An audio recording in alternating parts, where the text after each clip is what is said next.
आइए प्रार्थना करें।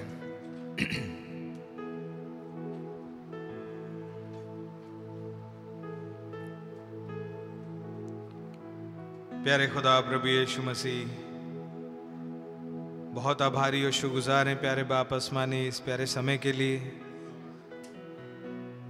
जबकि आपने जीवन की आपाधापी से निकाल करके अपने पास आके बैठने का फजल बख्शा। आपके वचन के चौगिर्द आपके वचन के प्रचार की बारिश तले कुछ देर अपने मनों को हर तरफ से हटा करके आपके वचन पे लगा सकें, आपकी भलाई को निहार सकें, अपने वायदों को रिकॉल कर सकें और एप्रिशिएट और एडमायर कर सकें आपके उस प्रेम को जिसके वशीभूत खुदावंद आपने हमारे उद्धार को रचा। प्रभु जी, योजनाबद्ध किया। इससे सबसे मुश्किल पार्ट आपने निभाया प्रभु, सबसे तकलीफ दे हिस्सा आपने अपने ऊपर ले लिया। मेरी कीमत बन गए खुदावंद।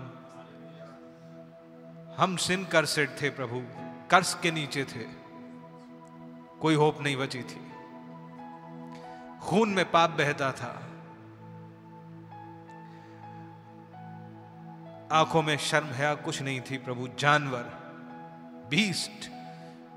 लेकिन धन्य हो आपका उद्धार प्रभु जी, धन्य हो आपकी कुर्बानी प्रभु जी, धन्य हो आपका विचार, धन्य हो आपका बीज जीवांश प्रभु जी, क्योंकि उसके अंदर आपने रिस्टोरेशन की व्यवस्था को रखा। वो कभी नहीं मर सकता प्रभु जी। आपका नाम मुबारक हो खुदावन। कुछ एट्रीब्यूट्स को आपने इस युग में ओपन होने के लिए अभिषेकित कर दिया। महान है खुदावंद आप, आपके नाम की तारीफ हो खुदावंद। कुछ ऐसे एट्रीब्यूट्स जिनके ऊपर कभी कोई रोशनी नहीं पड़ी प्रभु जी, कुछ थॉट्स आपके ऐसे जिन पर कभी जिनका मैनिफेस्टेशन कभी नहीं आया खुदावन। तस्वीरें भी बिखरी बिखरी हैं, लेकिन प्रभु आपका नाम मुबारक हो। इस युग में आपने अपने एंजल को भेजा, अपनी ज्योति को भेजा और अभिषेकित किया आपने उस सीड स्टोर को जो इस युग के लिए रखा था खुदावन, ताकि वो प्रकटीकरण में आ सके, जिससे आप अपनी ग्लोरी को शेयर कर सकें। वो जो कभी निष्क्रिय और निष्फल नहीं हो सकता। आपका नाम मुबारक हो प्रभु जी। वास्तव में ये बातें, ये खुलासे सोचने पे मजबूर करती हैं, आपके प्रेम की गहराई आखिर है क्या प्रभु? कभी हम उसकी सतह भी ठीक से छू पाएंगे? हो मेरे प्रभु, आपने हमें क्या बना दिया प्रभु जी। आपका नाम मुबारक हो प्रभु। सोच के भी इतना असंभव जान पड़ता है जो आपने हमारे लिए ऑलरेडी सोच लिया। कंसीव करने में टाइम लगता है खुदा, आमीन कहने में लगता है कि हम धृष्टता तो नहीं कर बैठेंगे आपके सामने, लेकिन जो आपने सोचा नबी ने बोल दिया। और कुछ है हमारे अंदर जो कहता है आमीन। आपका नाम मुबारक हो। कितने प्लेनली भाई ब्रैनम कहते हैं, all you have to do is just believe and accept what he has already said done for you. इस साधारण से वाक्य के अंदर इतनी गहराइयां हैं।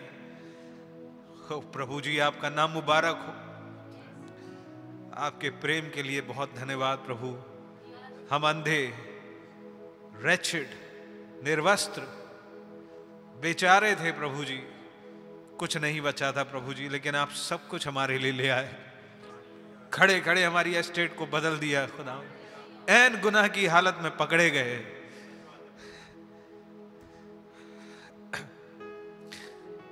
लेकिन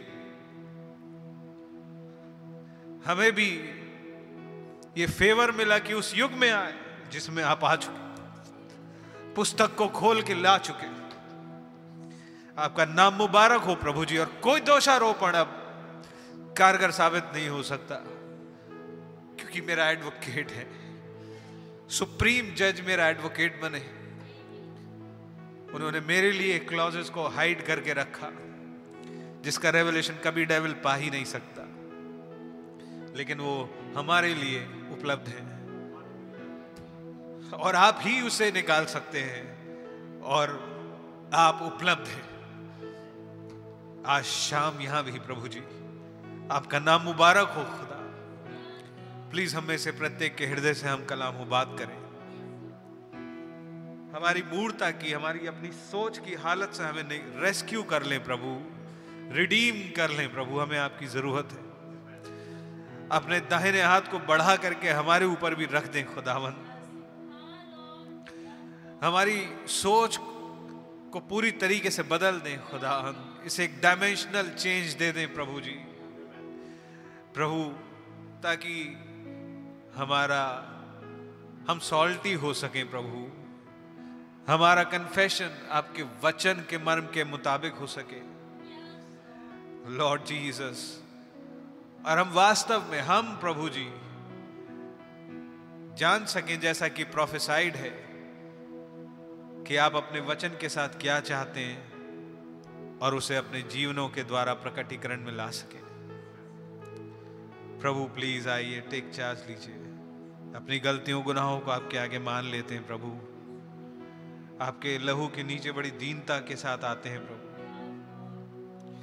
प्लीज हम पर कृपा करें, हमें साफ करें खुदा, हमें शेप अप करें, तराशें प्रभु जी, अपने डील डॉल में ले आए खुदा।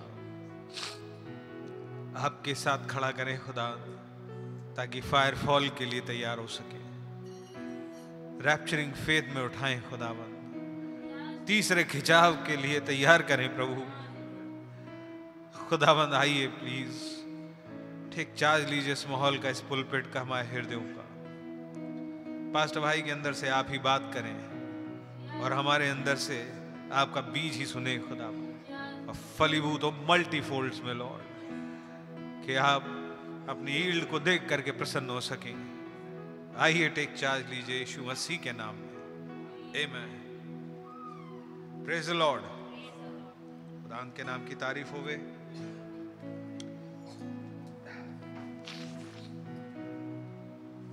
गीत निकालते हैं। गीत बड़ा पुराना है, 83। आपका हूं ए रब, सुनता आपकी बात।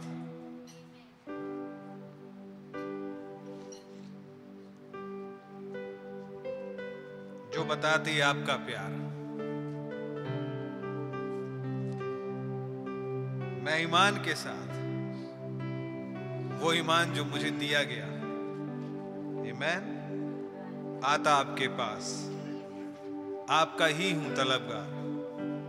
कितने हैं जो प्रभु के तलबगार हैं आज शाम? क्योंकि ऐसे तलबगार की एक ही चाहत है, रखें आप मुझको है मसीह, जहां चश्मा क्रूस से खास। आमीन। ये बादल आज क्रूसिफाइड है, ये सोच आज क्रूसिफाइड है। मालूम है क्यों? क्योंकि ये लहू मेरे और आपके लिए अच्छी बातें बोलता है, संसार के लिए नहीं। इसलिए इसे क्रूस पे चढ़ा दिया, रिजेक्ट कर दिया, उतार के फेंक दिया। क्या आप समझ पा रहे हैं? क्योंकि आज इसने मेरी और आपकी पैरवी करी और मुझे और आपको जस्टिफाइड ठहराया है ब्रदर। ये इसलिए ये तोहमत है इनके ऊपर। आप समझ रहे हैं? ये तोहमत है इनके ऊपर। क्योंकि इनका प्यार इलेक्टिव साबित हुआ। ऑप्शन हर एक के पास था, जो आना चाहे आए, वो तो पर्व के आखिरी दिन उपलब्ध है, पर बहुतों ने कबूल किया नहीं। कुछ नोबडीज हैं जो अपनी खुदी भी देने को तैयार हो गए, क्योंकि ये उनके अंदर रखा है। आमेन।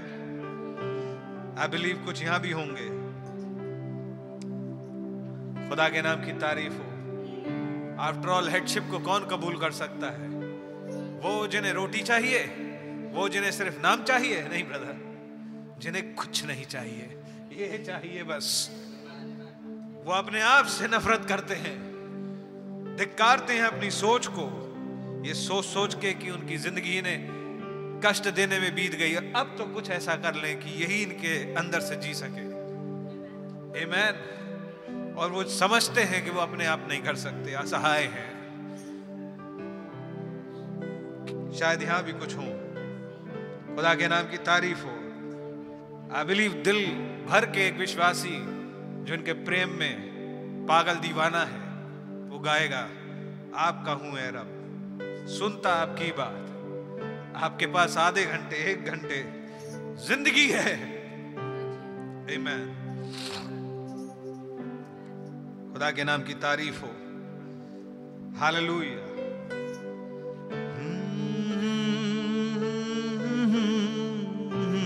बहुतों से वो बोलते नहीं है, लेकिन कुछ गा सकते हैं, सुनता आपकी बात। हालेलुया।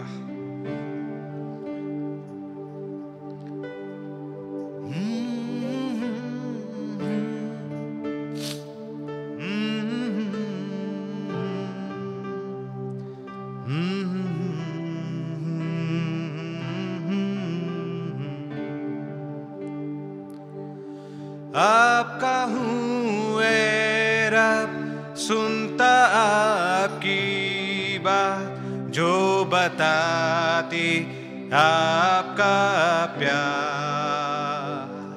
मैं ईमान के साथ आता आपके पास, आपका ही हूँ तलबगार।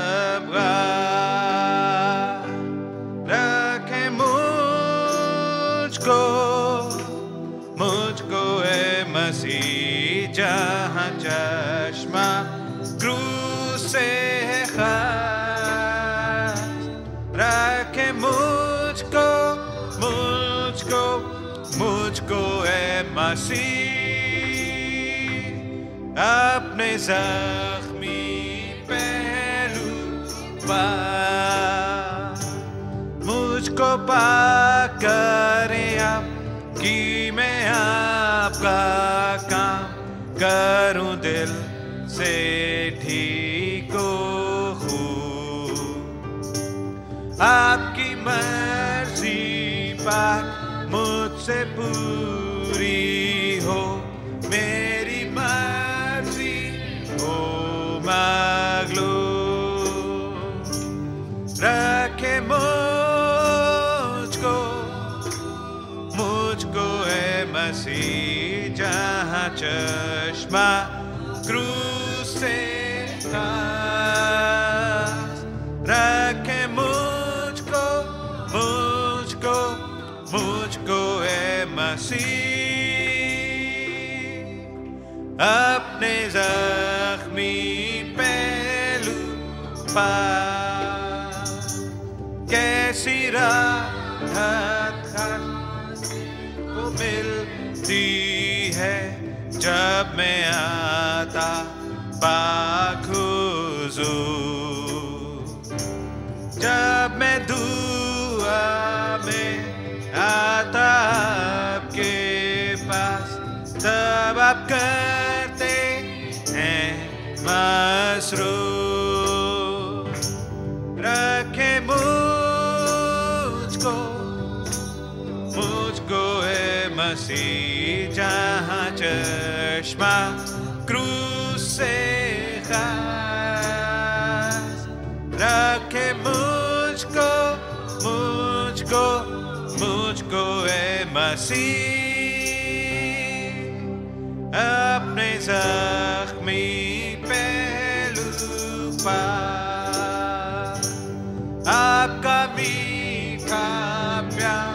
और भी जानूंगा जब मैं जाऊंगा आसमां, जब मैं देखूंगा आपके चेहरे को, तब खुश होगी मेरी जान। रखे मुझको ए मसीह जहाँ चश्मा क्रूस से खास, रखे मुझको ए मसीह अपने जख्मी पहलू पास। Amen. Is that your desire? खुदा के नाम की तारीफ होवे। Hallelujah, hallelujah. जब थोमा ने उस पहलू में अपना हाथ दिया, कुछ खास घटित हो गया था ब्रदर सिस्टर। हालेलुया। आइए इसको गाएं, only believe, only believe. All things are possible. Amen.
For my Jesus is here. Pastor Bhai ji. My Jesus is here. My Jesus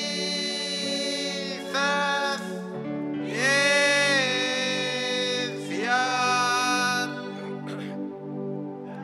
All things are possible. Oh, my Jesus is here. महान खुदाबंद, एक बार फिर से आपके चरणों में आए हैं और आपका धन्यवाद करते हैं प्रभु, ये मौका जो आपने हमें दिया कि हम आपके पास आ सकें। हम अपनी सामर्थ्य से नहीं आ सकते प्रभु, आपका रहम चाहते हैं प्रभु।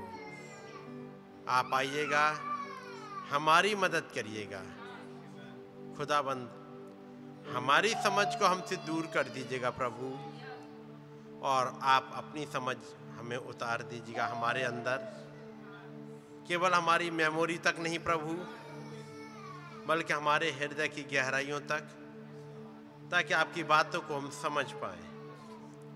प्यारे प्रभु, इस मीटिंग का कंट्रोल आप अपने हाथों में ले। आप ही हमें सिखाएं, समझाएं, आपका ही नाम जलाल पाए। हर एक डेविल की चाल से यदि कोई भाई बहन ग्रसित हो उसे दूर कर दीजिएगा, यदि किसी बीमारी से ग्रसित हो उसे दूर कर दीजिएगा। हम आपके चरणों में आए प्रभु, आपका रहम पाने, आपके और करीब चलने मदद करिएगा। आपकी ही मर्जी पूरी हो प्रभु यीशु मसीह के नाम में, आमीन। जब हम लोग खड़े हुए हैं, खुदावंत के वचन से निकालेंगे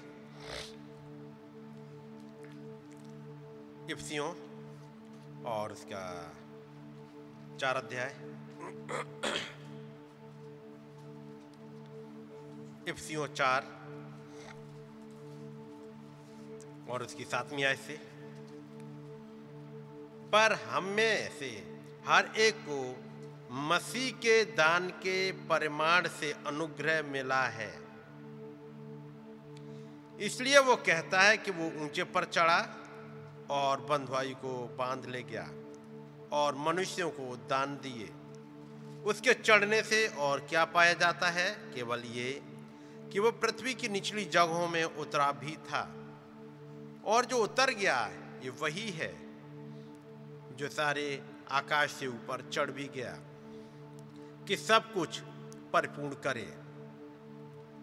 और उसने कितनों को प्रेरित नियुक्त करके, और कितनों को भविष्यवक्ता नियुक्त करके, और कितनों को सुसमाचार सुनाने वाले नियुक्त करके, और कितनों को रखवाले और उपदेशक नियुक्त करके दे दिया, जिससे पवित्र लोग सिद्ध हो जाएं और सेवा का काम किया जाए और मसीह की देह उन्नति पाए, जब तक कि हम सबके सब विश्वास और खुदा के पुत्र की पहचान में एक ना हो जाएं और एक सिद्ध मनुष्य ना बन जाएं और मसीह के पूरे डील डॉल तक ना बढ़ जाएं, ताकि हम आगे को बालक ना रहें, जो मनुष्यों की ठग विद्या और चतुराई से, उनके भ्रम की युक्तियों की और उपदेश की हर एक बयार से उछाले और इधर उधर घुमाए जाते हों,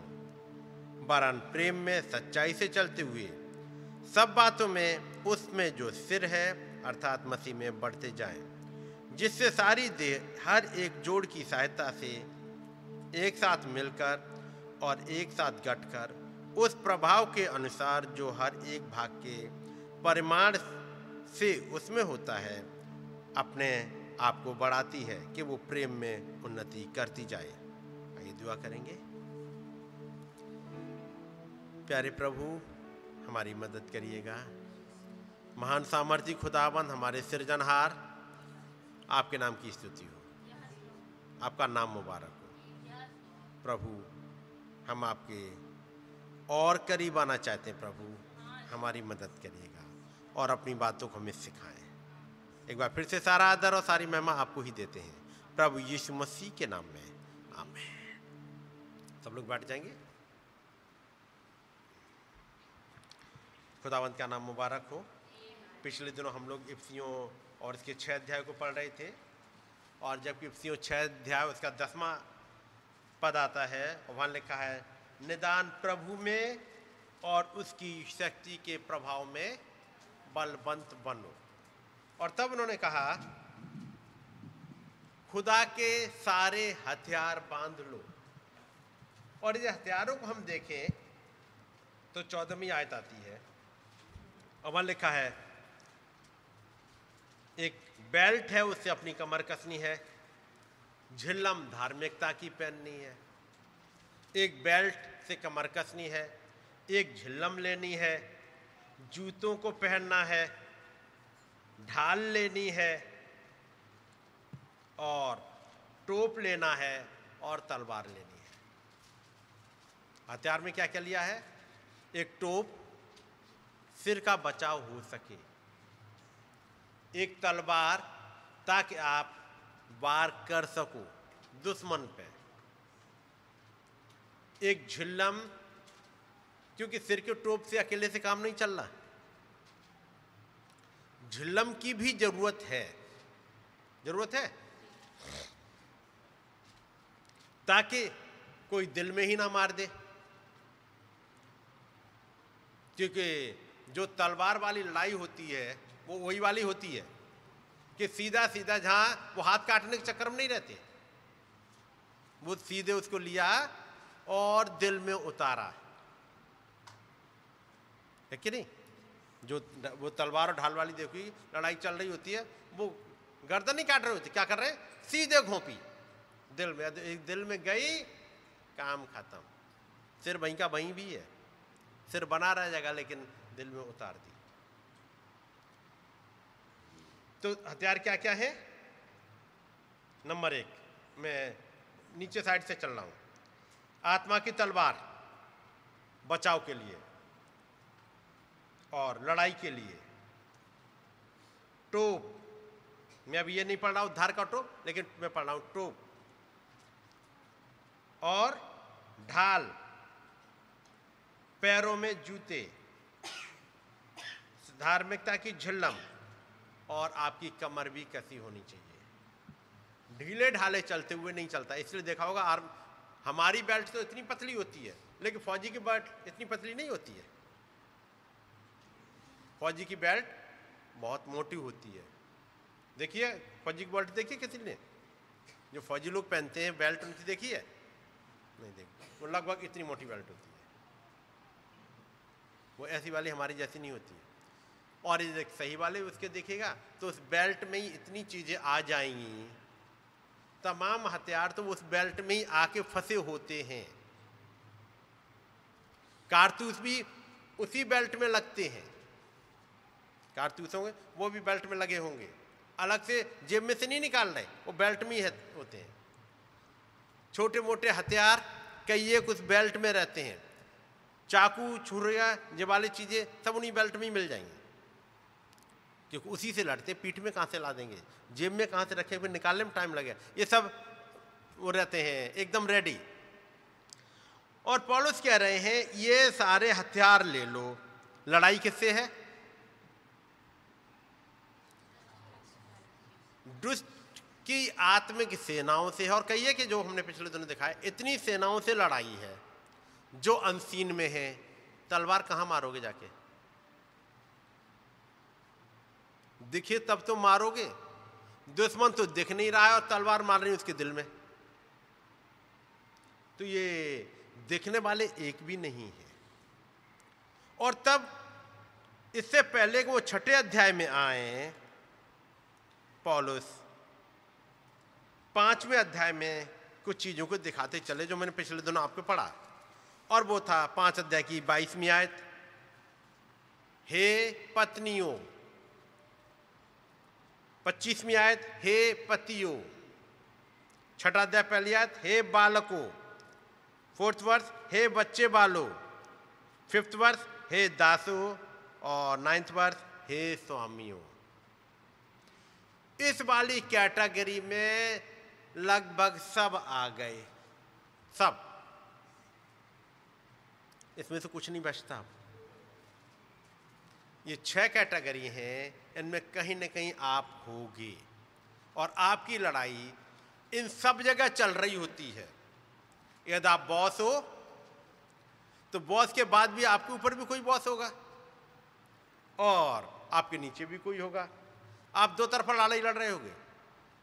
आप दास भी हो और आप स्वामी भी हो। कहीं आप सोचो हम पूरी तरह से बॉस हैं, नहीं, पूरी तरह से बॉस इस पूरे ब्रह्मांड का बॉस खुदाबंद है और इस दुनिया का बॉस वो लूसीफर है, देखो उसको ये दिया गया है। फिर हो सकता है आप बच्चे वाले हो, माँ बाप हो, लेकिन कहीं आप बच्चे भी होगे। जहां बच्चे होगे वहां एक आयत आती है, अपने माँ बाप का आदर करो। और जहां आपके बच्चे हैं वहां आयत बदल जाती है ऐसे ही, क्योंकि आपको दोनों तरफ देखना है। आप यहां बीच में चल रहे, इधर और उधर। और इन सब को बता करके फिर कहते निदान। और उससे पहले हम आते हैं 4 अध्याय जो मैंने आयत पढ़ी आपके सामने। पढ़िएगा भाई, 7वीं आयत से अंग्रेजी में पढ़ दीजिएगा एक बार। 7वीं आयत।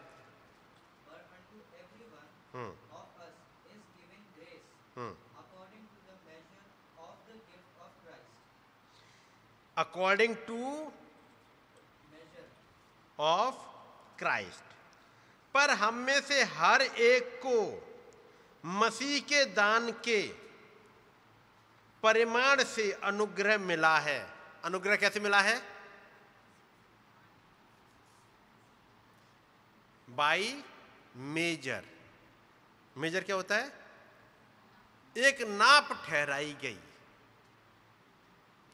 अब ये आप पर डिपेंड करता है। एक नाप ठहराई गई और कई एक को उसने बुला करके एक दृष्टांत में हर एक को एक एक तोड़ा दिया।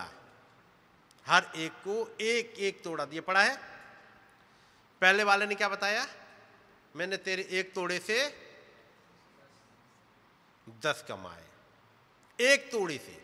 दूसरे से 5 कमाए, तीसरे ने एक भी नहीं। ऐसे ही है। एक दूसरे दृष्टांत में वहां लिखा है एक को 5 दिए उसने, एक को 2 दिए और एक को 1 दिया। पढ़ा है? सबने पढ़ा है? एक को 5 दिए, एक को 2 दिए और एक को 1 दिया। क्या 3 दास थे उसके पास में? वहां लिखा है तो उसने अपने दासों को बुलाकर एक को 5, एक को 2 और एक को 1 दिया। और आगे क्या लिखा है? और हर एक को उसकी सामर्थ्य के अनुसार। हर एक को उसकी सामर्थ्य के अनुसार। 5 टोड़े में मान लेता हूं, 5 सिक्के यदि दिए, यदि 5 सिक्के दे दिए एक को, और जिसको 1 दे दिया, क्या उसको 5 देते हो? क्या वो रख नहीं पाता?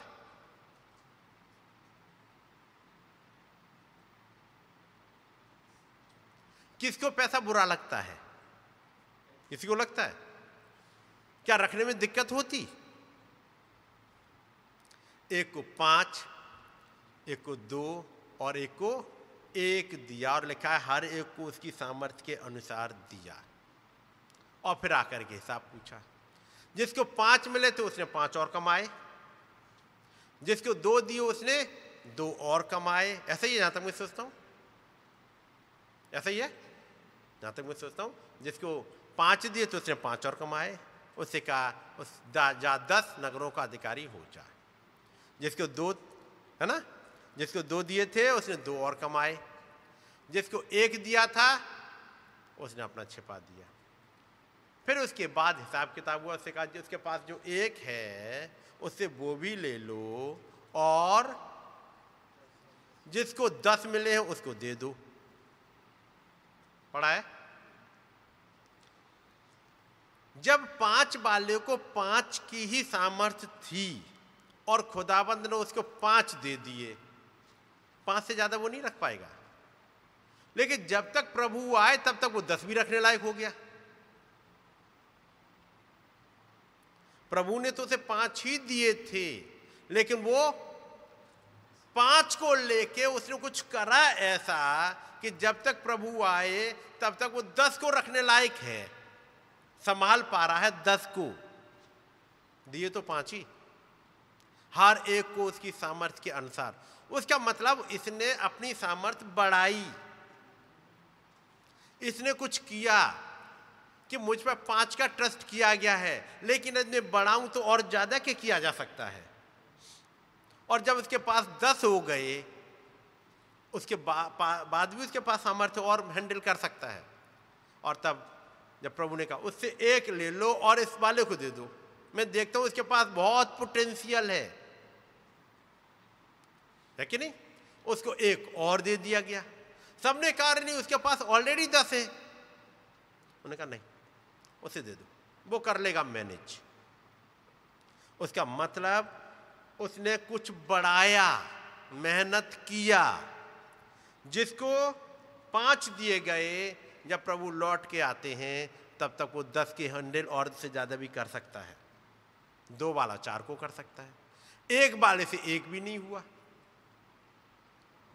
यहां हमने पढ़ा, पर हम में से हर एक को मसीह के दान के परिमाण से अनुग्रह मिला है। जो ग्रेस मिला है वो कैसे मिला है? बाई मेजर, नाप के मिला है। पढ़ना फिर से।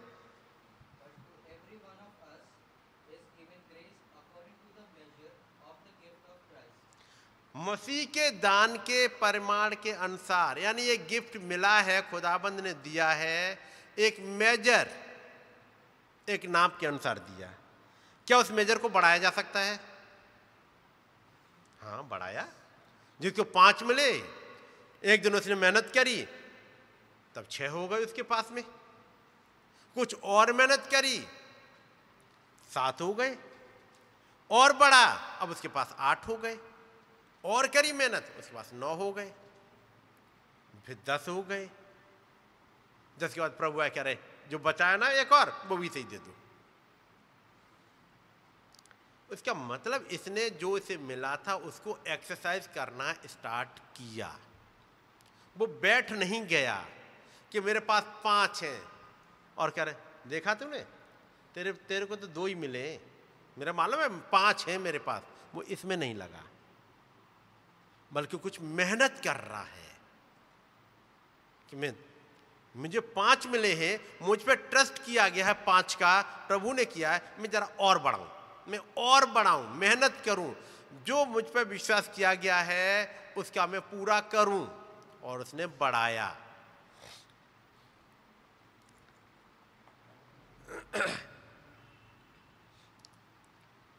और जिसको थोड़ा बहुत मिला था उसने वहीं के वहीं बैठ गया, तो क्या हुआ?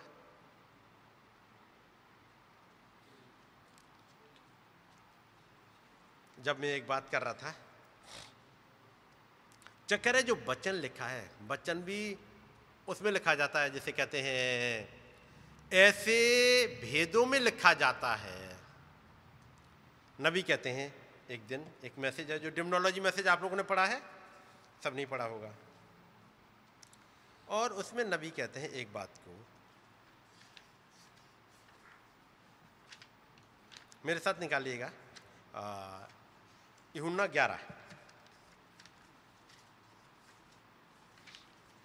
यूहन्ना 11, उसके बाद 11।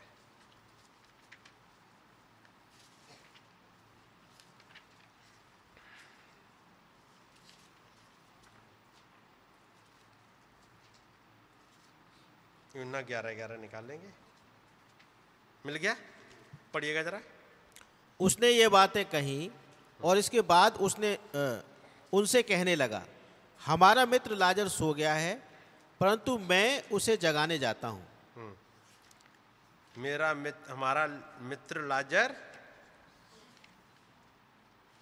सो गया है, परंतु मैं उसे जगाने जाता हूँ। आगे। तब चेलों ने उससे कहा, हे प्रभु, यदि वो सो गया है तो स्वस्थ हो जाएगा। यीशु ने तो उसकी मृत्यु के विषय में कहा था, परंतु वे समझे कि उसने नींद में सो जाने के विषय में कहा। अब यहाँ पे पढ़ रहा हूँ मैं, ये मेरे पास डिमोनोलॉजी वाला मैसेज है। यीशु ने कहा था, जो मेरे वचन सुनता है और मेरे भेजने वाली की प्रतीति करता है, अनंत जीवन उसका है। यीशु ने कहा, जो मेरे वचन सुनता है और मेरे भेजने वाले की प्रतीति करता है,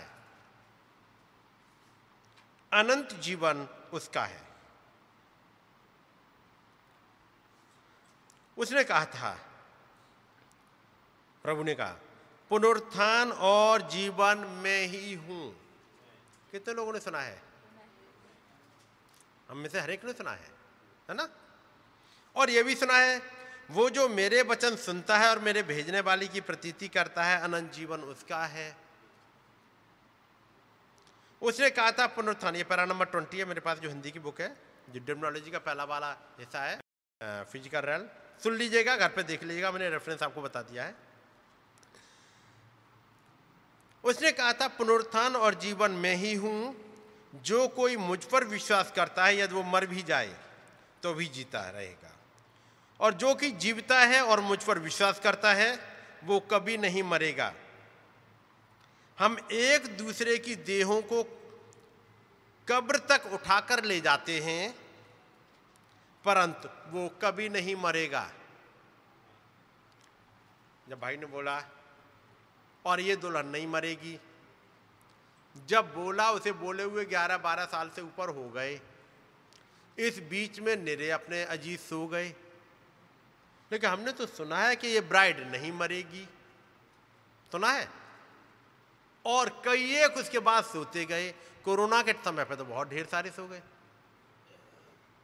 और हम आज भी इस वचन को क्लेम करते हैं, ये दुल्हन नहीं मरेगी। तो क्या जो मर गए, सो गए भाई, उनका क्या हाल हुआ? क्या वो दुल्हन के हिस्से नहीं थे? लेकिन उसके बाद भी वो तो सो गए, और हमने सुना कि ये दुल्हन नहीं मरेगी। नबी कहते हैं, अब यदि आप ध्यान देंगे,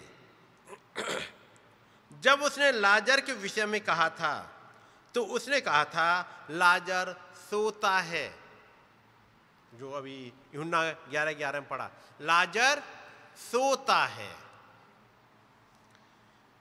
और चेले जो हमारे जैसे ही मनुष्य थे, हमारे जैसे, उन्होंने कहा था ओ यदि वो सोता है तो वो अच्छा करता है, उसका तात्पर्य है कि वो आराम कर रहा है। यही है जो उन्होंने सोचा था। अब हिंदी में पढ़िएगा उस वाली आयत को, 11 और 12। उसने ये बातें कही और इसके बाद उनसे कहने लगा, हमारा मित्र लाजर सो गया है, परंतु मैं उसे जगाने जाता हूँ। मैं उसे जगाने जाता हूँ, मेरा दोस्त लाजर सो गया है। अगली आयत। तब चेलों ने उससे कहा, हे प्रभु, यदि वो सो गया है तो स्वस्थ हो जाएगा। यदि सो गया है तो बहुत अच्छी बात है, क्योंकि खबर मिली थी लंबे समय से कि बड़ा मुश्किलों में बेचारा बीमार है और नींद नहीं आती रात रात भर। होता है बीमारी ऐसी, दर्द से करा रहे हैं। पेन किलर तो तब होते नहीं थे, पेन किलर तो अब बन गए। ग्रेस में, अनुग्रह में होते हुए हमें और आपको ये पेन किलर और मेडिसिन मिली है। नहीं तो यदि 19 में नहीं, आप 18वीं सदी में चले जाओ, 18वीं सदी में ऑपरेशन होता था तो ऑपरेशन के लिए कोई एनेस्थीसिया नहीं था। जो सैनिक गए हैं और गोली लग गई है, यदि छर्रे अंदर रह गए हैं, कहीं बम वगैरह तो नहीं थे, लेकिन हाँ कुछ भी अंदर रह गया, शरीर के अंदर चला गया है, तो पहले तो उसको बांधा जाएगा उस इंसान को। उसके बाद आज की तरह के ब्लेड भी नहीं होते थे, वो तलवारों की धार मजबूत करके उससे चीरे लगाए जाएंगे। भले ही इतनी बड़ी तलवार नहीं, छोटा सा चाकू, उससे चीरा लगाया जाएगा। उसके बाद अब वो दर्द होगा तो क्या खून रोकने की कोई दवाई थी? कुछ नहीं है दर्द की। अब वो तड़प रहा है और उसे काट के उसको निकाला जाएगा, कुछ भी होगा फंसा हुआ। बाकी ऑपरेशन सिजेरियन नहीं, सिजेरियन का चक्कर नहीं। भले ही मां मर जाए, सिजेरियन है ही नहीं। ये तो हुआ था जब बिन्यामीन पैदा हुआ है, ऐसे हुआ है। ना कोई मेडिसिन, ना कुछ, और ना आफ्टर डिलीवरी कोई पेन किलर, ऑपरेशन की कोई पेन किलर नहीं है। ये थी नहीं दवाई। ये तो हमें और आपको जिस जगह रह रहे हैं ग्रेस में मिली है। जिस जगह में और आप बैठे हैं ठंडी हवा भी आ रही है, ये भी ठंडी हवा आज के समय है। आप 20-25 साल पीछे चले जाओ तो इन्वर्टर नाम तक की तो चीज नहीं होती थी, और पीछे चले जाओ तो गांव में बिजली तक नहीं होती थी। इस समय जिस युग में मैं और आप रह रहे हैं, अनुग्रह बहुत हुआ है। याद रखिए, हिसाब भी बहुत लिया जाएगा, क्योंकि यीशु मसीह ने कहा उस समय 2000 साल पे, उस युग के लोगों के लिए दक्षिण की रानी आएगी और वो खड़ी होगी। जाने कैसे हालातों से होते हुए सुलेमान के पास तक पहुंच गई थी। अब तब यहां पर वो कहते हैं, 12वीं आयत पढ़िएगा। तब चेलों ने उससे कहा, हे प्रभु, यदि वो सो गया है तो स्वस्थ हो जाएगा। यदि सो गया है तो क्या इतने दिनों बाद एक अच्छी नींद आ गई है, अब कम से कम अब रिलैक्स हो गया। इंसान को नींद कब आती है? जब किसी दर्द में तड़प रहे हो, मुश्किलों में, नींद नहीं आती, उसके बाद एक दिन थोड़ा सा तबीयत ठीक हुई, बुखार डाउन हुआ, दर्द कम हुआ, उसके बाद जब कुछ कम हुआ तो क्या होगा? अब नींद आ गई, सो जाएंगे। चेले को समझ में आया, उन्होंने कहा प्रभु यदि वो सो गया है, यदि मान लो नींद आ गई है, मतलब एक अच्छी नींद आ गई तो आधी बीमारी तो कट गई, अब जग जाएगा, यही लिखा है। यदि वो सो गया है, पढ़िएगा फिर से। तब चेलों ने उससे कहा, हे प्रभु, यदि वो सो गया है तो स्वस्थ हो जाएगा। हाँ, सो गया है तो अब कोई दिक्कत बात नहीं है। अब तक थी मुश्किल, अब सो गया, नींद आ गई अच्छी, अब धीमे धीमे ठीक हो जाएगा। आगे यीशु ने तो उसकी मृत्यु के विषय में कहा था। जी, प्रभु कह रहे मृत्यु के बारे में, और चेले क्या समझ रहे हैं? कोई बात नहीं, सो गया है। वो चल रहे हैं आत्मिक वर्ल्ड में, वो चला गया, और ये अभी भी शारीरिक वर्ल्ड में रह रहे हैं। कौन है ये? चेले। तब नबी ने कहा, चेले जो हमारे जैसे ही मनुष्य थे, समझ में नहीं आ पाए। जो गुरु उनके साथ रोज रह रहा है, उसकी बात उनकी समझ में नहीं आ पाई, यानी उस फ्रीक्वेंसी को पकड़ नहीं पा रहे। हर एक कोई सोच रहा है वचन मेरी समझ में आ गया, हर एक कोई, नहीं तो इतने ढेर सारे डिनोमिनेशन और इतने प्रचारक नहीं हो जाते। हर एक को समझ में आता है कि नहीं, बाइबल का समझना किताब साफ साफ लिखा है, ये साफ साफ लिखा है कि वो सो गया है, और प्रभु ने बहुत साफ कहा कि वो सो गया है। क्या समझ में आया था? तब नबी कहते हैं, परंतु वो आकर उनसे उनकी ही भाषा में बोला। वो सेंटेंस में पढ़ रहा हूं, परंतु वो आकर उनसे उनकी ही भाषा में बोला। वो बोला वो मर गया है। उसका मतलब प्रभु की भाषा कुछ अलग थी और चेलों की भाषा अलग थी। संग संग रहते भी दोनों ही अरामिक बोल रहे हैं। जो बाकी लैंग्वेज थी अरामिक, अरामिक में यानी अरामी भाषा थी बाकी, क्योंकि उन्हीं का ज़्यादा कब्जा रहा, दमिश्क का बहुत रहा, और वो सीरियन की वही लैंग्वेज थी। अरामिक लैंग्वेज बोल रहे हैं। प्रभु बोल रहे हैं कि वो सो गया है। उन्होंने समझा ठीक है वो सो गया है। क्या चेले सही थे?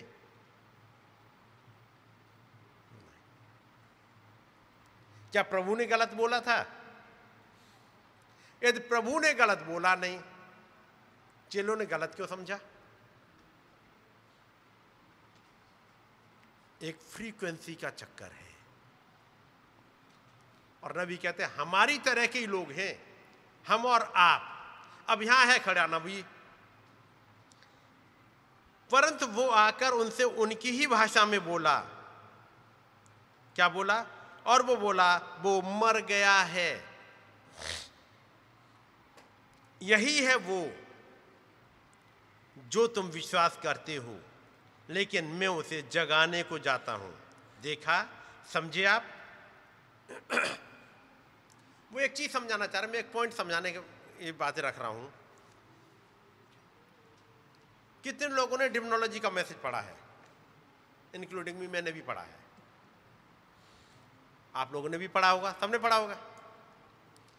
अभी जब मंगल का दिन गया, भाई ने एक पॉइंट बोला था, शायद आप लोगों ने गौर किया होगा, और वो एक पॉइंट था, मालूम है हमारा जो फिजिकल जीवांश कहां से स्टार्ट होता है? चौथी पीढ़ी से।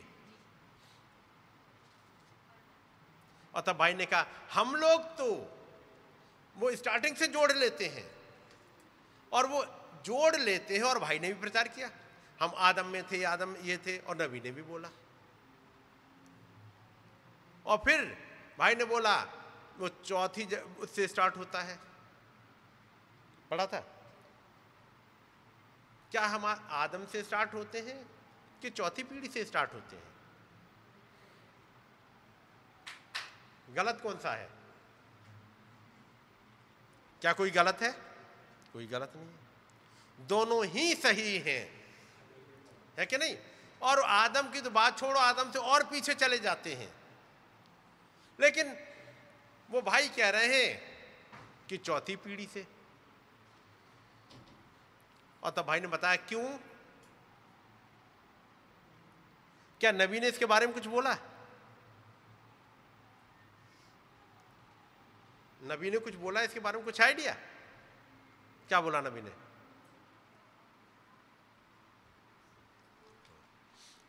अब मैं पढ़ रहा हूं और डिमोलॉजी से ही पढ़ रहा हूं। मैं कह रहा हूं इन मैसेज को हमने न जाने कितने बार पढ़ा है, और पढ़ने के बाद भी समझ में नहीं आया। और क्या पढ़ा सुनिएगा।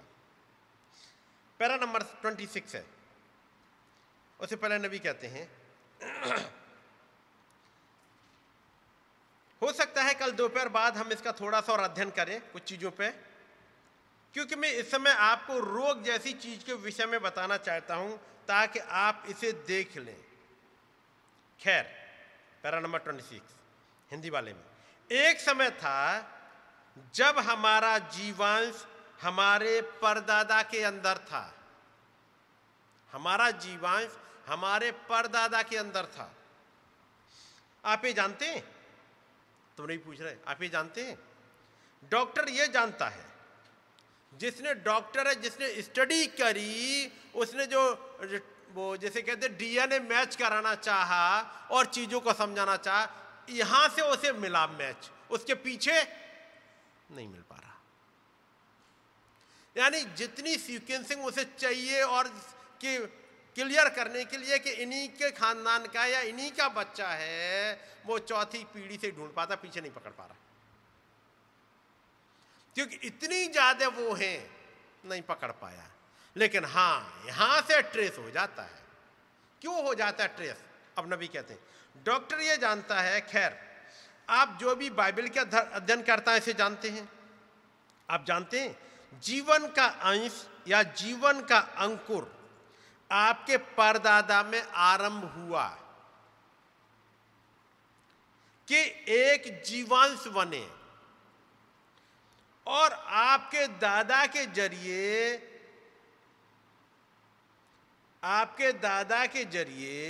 आपके परदादा में आरंभ हुआ। आपके सेंटेंस सुनते चलिएगा। आपके परदादा में आरंभ हुआ कि वो एक जीवांश बने, फिर आपके दादा के जरिए बाहर आए आपके पिता, इसके बाद वो आपके पिता के अंदर आया। तो कहां से रहा है? परदादा में स्टार्ट हुआ, दादा में आया, दादा के बाद पापा में आया, इसके बाद वो आपके पिता के अंदर आया, फिर आपकी माता के अंदर आया, और वहां आया जहां आप इस समय हैं। ट्रेवल किधर साइड से कर रहा है? ये इधर से ट्रेवल करता हुआ आपके पास तक। आपका जीवांश कहां से आ रहा है? इसलिए मम्मी की तरफ से वंशावली नहीं दी जा रही, क्योंकि जीवांश या वो सीड ट्रेवल कहां कर रहा है? इसमें फोर फादर्स यानी परदादा, दादा, पापा से होते हुए आ रहा है आपका जीवांश। ये सही बात है। यहां तक कि पवित्र शास्त्र भी हमें इसकी शिक्षा देता है। यदि आप इसे देखना चाहते हो तो यहां पर इस पर वचन का एक लेख है। मेरा यकीन है वो ये कहता है कि लेवी ने दशमांश दिया जब वो अब्राहम में था, जो कि उसका परदादा था। यह सच है। अब देखिएगा, वही पूर्व काल में ही जीवांश बनता था। अगली आयत, आपके प्राण तो जगत की उत्पत्ति से ही पहले तब बने थे जब खुदा ने मनुष्य को अपनी शक्ल सूरत में बनाया था।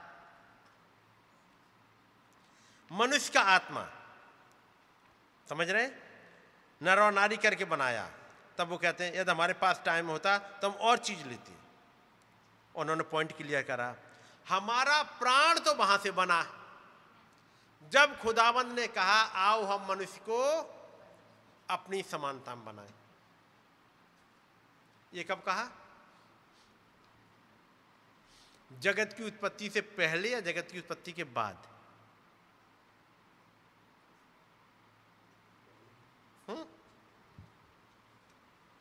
सब चुप हो गए।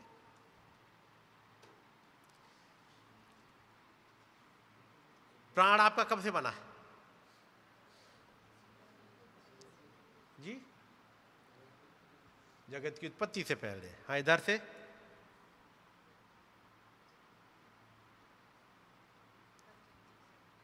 मैं फिर से पढ़ रहा हूं, फिर सुनिएगा।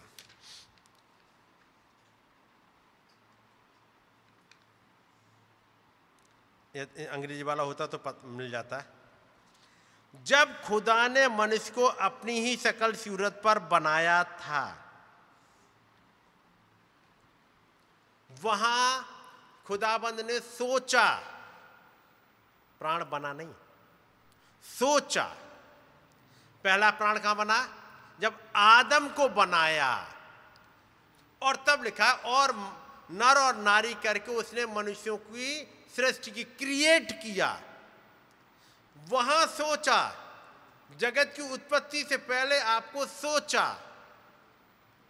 आप तब बने नहीं, सोच में थे। नाम आपका छुटकारा वहां हुआ।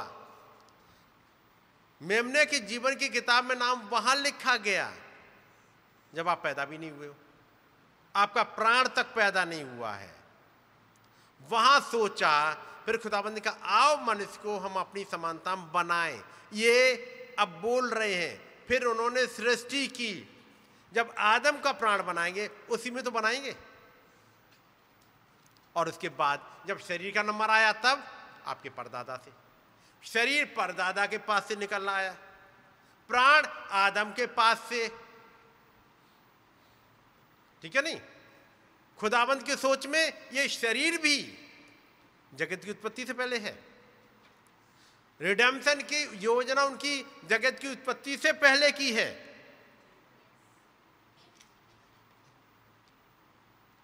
अब इसमें लिखा हुआ है डिमनोलॉजी में, और बहुत ज्यादा नहीं, ये 5-6 पेज ही गए हैं, उसी पे ये पॉइंट लिखे हुए हैं। मैंने भी पढ़ा था तब, और तब के पढ़ने के बाद याद भी नहीं था। खुदा ने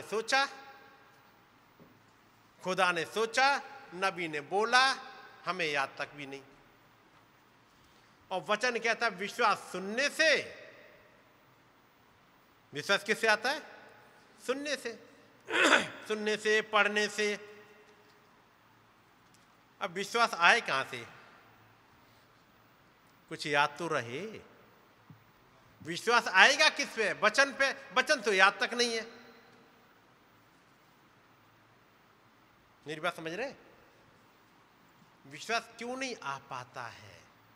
यह मालूम है कि जीवन और पुनरुत्थान यीशु मसीह ही है, लेकिन क्यों नहीं विश्वास आ पाता है? क्योंकि जैसे सुनना चाहिए था वैसे हमने सुना ही नहीं। चेलों से कहा था कि लाजर सो गया है, उन्होंने सुन लिया सो गया है और निकल गए। जब प्रभु कहते हैं कि वो मर गया है, अच्छा ये कहना चाह रहे थे। मैं कह रहा हम पहले से भी यही कहना चाह रहा था, लेकिन तुम्हारी समझ में आए तब तो। ये हाल किसका है? हमारा। नबी कहते हैं हम मनुष्यों का हाल ये है, चीजों को हम समझ नहीं पाते, जिस वे में कहीं गई है, इसीलिए इधर से उधर उछाले जाते हैं, क्योंकि वे नहीं समझ पाए, याद रहा नहीं। अभी जब मेरे ऑफिस में एक सवाल पूछा था, गया था मुझसे, एक छोटे बच्चे ने पूछा था, तो वो सवाल मेरे पास तक आया। और सवाल मालूम क्या था? और मैं आपके सामने ही रखूंगा ज़्यादा टाइम ना लेते हुए। सवाल ये था कि जब यहूदा और इस्राएल का बंटवारा हुआ राज्य में, तो 2 गोत्र रह गए यहूदा के पास में, रह गए थे यहूदा और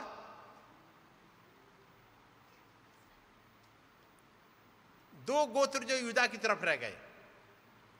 कौन कौन से रह गए? यहूदा के साइड में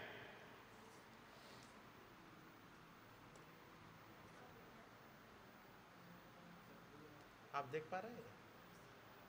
यानी इस झुंड को यह भी नहीं पता कि 2 गोत्र जो यहूदा के साइड में रह गए, कौन कौन से गोत्र रह गए थे?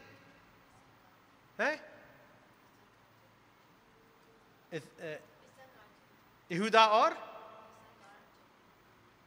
2 रह गए, 2 की बात है बस, 3 नहीं रह गए थे, 2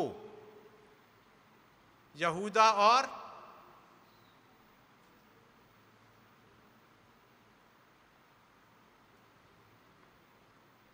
देखिए भाई, यदि यही हालत रहे, मैं मीटिंग्स थर्सडे की बंद कर दूंगा। आपके पास लिंक आते हैं दिल्ली से, घर पे बैठो आराम से सुनो, ना मेरा टाइम बर्बाद करो ना अपना करो। मैं नहीं अपना रैप्चर रुकवाने के चक्कर में आपके साथ में बैठूं फालतू। जब ये तक नहीं पता है कि ये बेसिक चीजें नहीं पता है कि यहूदा के साथ कौन सा गोत्र रह गया, तो क्या पढ़ा है आप लोगों ने? एक छोटे बच्चे का सवाल है जिसकी उम्र 8-10 साल भी नहीं हुई है अभी, उस बच्चे का सवाल था, और यहां पर बड़े बड़े बैठे हैं जाने कौन से बिलीवर है। फिर आप लोग कहोगे गुस्सा करते हैं। सवाल अब पूछूंगा क्या? जब यही नहीं पता तो आगे का मतलब ही खत्म।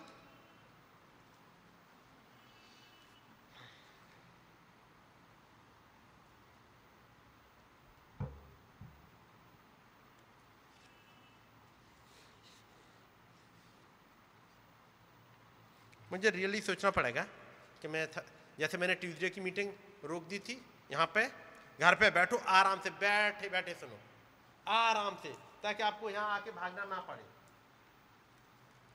है ना?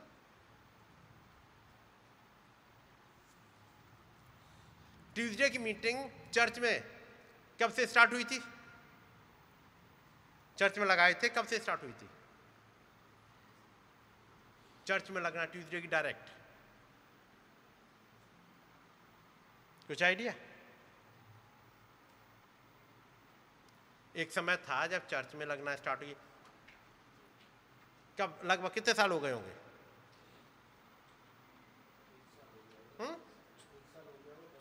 नहीं, स्टार्ट कब हुई? स्टार्ट की बात कर रहा हूं। ट्यूसडे की मीटिंग चर्च में कब स्टार्ट हुई? जब चर्च में ही होती थी।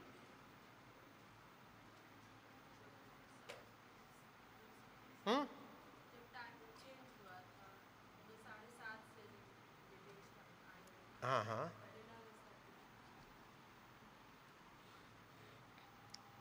5-6 साल हो गया होगा। यहां पे आए थे, जब यहां पे आए थे तब हमारी कौन कौन सी मीटिंग चर्च में लगती थी?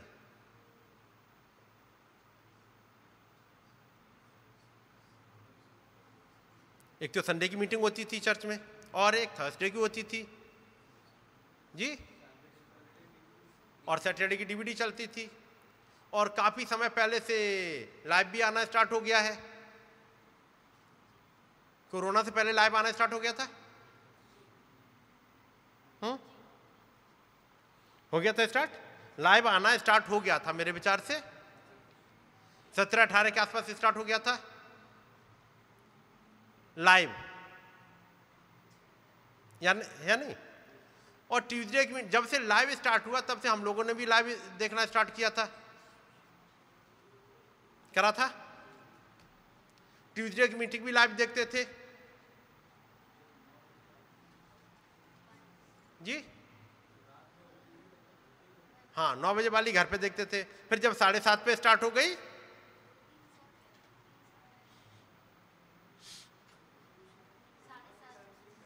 जी, अब अपनी डायरियां उठाइएगा और देखिएगा। लेकिन जब बंद करी, ये देखते हुए कि हाई स्कूल में कई एक बच्चे हैं, अपनी तैयारी कर लें, इसीलिए कर रखा था। बच्चों का शायद किसी के बच्चे का भी हाई स्कूल हुआ नहीं है कि किसी ने भी आके कहा हो कि ट्यूसडे की मीटिंग हमें भवन में चाहिए फिर से। किसी ने नहीं कहा, एक ने भी नहीं, कि ट्यूसडे की मीटिंग हमें भवन में देखने में, क्योंकि घर पे वैसे हो नहीं पाती है। ये दिन नहीं दिक्कत है तो मुझे कौन सी दिक्कत है। और अब अगला मेरे लिए थर्सडे का है, फास्टिंग करो, घर पे 7 बजे मीटिंग लगाओ, वहां की दुआ आती है, वहां की मीटिंग करो, आराम से फिर वहां बैठो रिलैक्स होते हुए। थर्सडे को भी बंद कर दूंगा, मुझे कोई दिक्कत नहीं है। और जैसे बाहर वालों के लिए, जितने बाहर के थे लोग, उनके लिए जो ऑनलाइन मीटिंग थी बाहर वाली, सबके लिए बंद कर दी गई है, पता होगा। जो बाहर वाली जो हमारी जो मीटिंग स्ट्रीमिंग चला करती थी बाहर, मतलब वो जो यानी आ सकते हो और नहीं आ रहे, हमने बंद कर दी। आप घर पे बैठ के यहाँ की मीटिंग मत सुनो भाई, घर पे बैठ के मीटिंग वहां दिल्ली की सुन लो।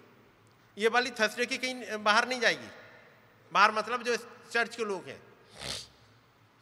हमारे चर्च के लोग जो नहीं आ पाते हैं थर्सडे के दिन या संडे सुबह, उनके पास यहाँ की मीटिंग नहीं जाती है आज की डेट में।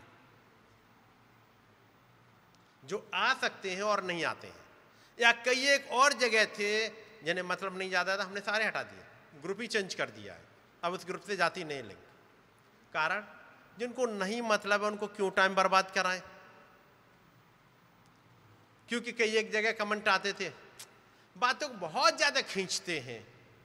भैया हम खींचते हैं तो क्या आप परेशान हो रहे हैं? बस हमारे पास आया फीडबैक, हमने बंद कर दिया कि भाई मत खींचने वाला, क्यों अपना टाइम बर्बाद करो। आप कहोगे हर संडे के दिन कट से आ जाता है, हर ट्यूसडे या थर्सडे को मीटिंग आज भेज देते हैं। जबरदस्ती सुनवाना चाह रहा, हम नहीं जबरदस्ती सुनवाना चाह रहे। और मैं आप लोगों के लिए कहूंगा, जबरदस्ती में किसी को नहीं बुलाना चाह रहा। मैं चाह रहा हूं चीजें समझ में आ जाएं, कुछ पढ़ा हो तब तो। एक बात जरूर कहूंगा, जैसे पिछले दिनों मैंने रखा था, यदि अंदर चाह है तो देख पाओगे, नहीं तो कुछ नहीं दिखेगा। कारण जैसे पिछले दिनों देखा था, एक छोटा बच्चा था जिसको चाह थी, मम्मी क्या आपने खुदा को देखा है? उसने कहा नहीं बेटा। संडे स्कूल टीचर से पूछा क्या देखा है? नहीं देखा है। पापा से पूछा, पापा आपने खुदा को देखा है? उन्होंने नहीं बेटा नहीं देखा। कोई नहीं देख सकता। अपने पास्टर से पूछा, पास्टर ने कहा नहीं देख सकता कोई भी। फिर वो गया वहां एक दिन नदी के किनारे, वहां एक शख्स मिल गया जो कहता हमने न जाने कितने बार देखा बेटा खुदाबंद को तो। और उस प्यार के बसीबूत उसकी आंखों से आंसू बह रहे, और उसने बच्चों को बता दिया बेटा देखो, और खुदा दिखाई कैसे देता है। वो जिसके अंदर चाह थी छोटे बच्चे के अंदर, उसने देख लिया और देख के चलाया। न उसकी मम्मी को दिखा, न उसके पापा को दिखा, न उस संडे स्कूल टीचर को दिखा, और न पास्टर को दिखा, नहीं दिखा। वो महान खुदाबंद उस बच्चे को दिख गया।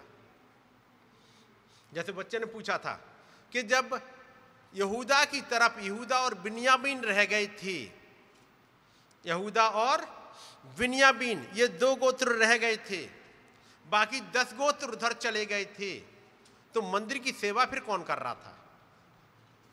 सवाल ये था।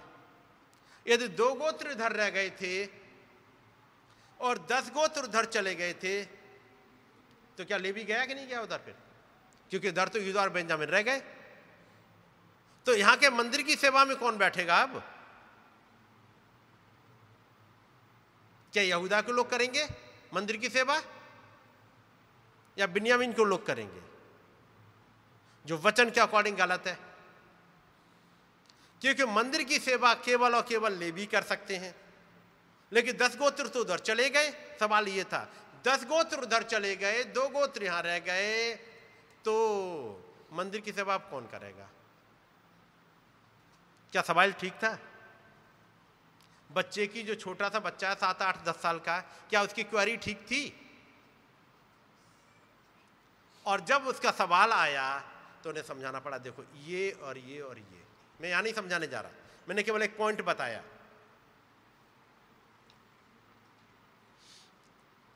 फिर उसके बाद आज फिर दूसरा उसी के रिलेटेड एक सवाल आया था, वो आज समय नहीं मिल पाया बताने का, फिर मौका मिलेगा तो बताऊंगा जाके, क्योंकि वो आज चूंकि बाकी और काम थे तो बैठ ही नहीं पाए बताने के लिए।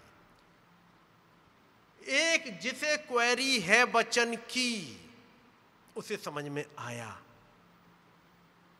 10,000 की भीड़ आई थी यीशु मसीह के पास में, खाना खाई और लौट गई थी। कुछ थे जिन्होंने कहा प्रभु हमें बता दे, उन्हें इसलिए प्रभु ने कहा ढूंढोगे तो पाओगे। क्या ढूंढेंगे? नौकरी चाकरी? वो कहते वचन में ढूंढो। सवाल क्या है? वचन में ढूंढो। अब यहां पर हमने सुना सुनने से आता है, अब हमें तो याद तक नहीं था। और ये भाई ने जब ये पॉइंट उठाया तब खुली है, अच्छा ये भी बात है कि परदादा से परदादा के पीछे है ही नहीं, और नबी यहां जाने कब के बोल चुके। 1955 के आसपास उन्होंने ये 55 का मैसेज है, 55 में उन्होंने बता दिया कि कहां से ट्रैवल होता है। मैसेज पढ़ लिया, समझ में आया क्या? और कई एक ने वो मीटिंग भी सुन ली जो ट्यूसडे की, लेकिन क्या क्यूरियोसिटी जगी कि नहीं, जो भाई ने कहा है नबी ने जरूर कहीं कहा होगा, और चीजें भी समझाई होंगी। क्यों? सुन लिया। और ये सुन लिया, यदि ट्यूसडे की मीटिंग मैंने आज पूछा, यदि मैं 1 महीने बाद पूछता कि उस ट्यूसडे की मीटिंग जो 29 तारीख को हुई थी, उस 29 वाली तारीख में क्या रखा था, उस परदादा के कहां से आता है, ब्लैंक हो जाते, भूल जाते। नबी ने बोला, और भाई बिली पॉल कहते हैं खुदा ने बोला, खुदा ने सोचा, नबी ने बोला और मैं साफ। मुझे कुछ याद नहीं कैसा था। उनका मैंने विश्वास किया, और विश्वास सुनने से आता है। उसका मतलब चीजों को आपको जो सुनना पड़ेगा, ऐसे निरे पॉइंट नहीं कर रहे होते। जब वो भाई प्रचार कर रहा है, हर लाइन में कुछ न कुछ भेद चलते जाते हैं और मेरे और आपकी पकड़ में नहीं आएंगे। क्या आपको तोड़ा? क्या आपको ये सिद्धांत नहीं समझाया गया? क्या ये सिद्धांत मल्टीप्लाई किया? हर मीटिंग में वो भाई एक सिद्धांत दिया, क्या उसको मल्टीप्लाई करा? नहीं, वो सुना और नींद में दबा दिया। हिसाब ले लेंगे खुदाबंद उस दिन। वो तोड़े वाली घटना मत सुनने रहिएगा।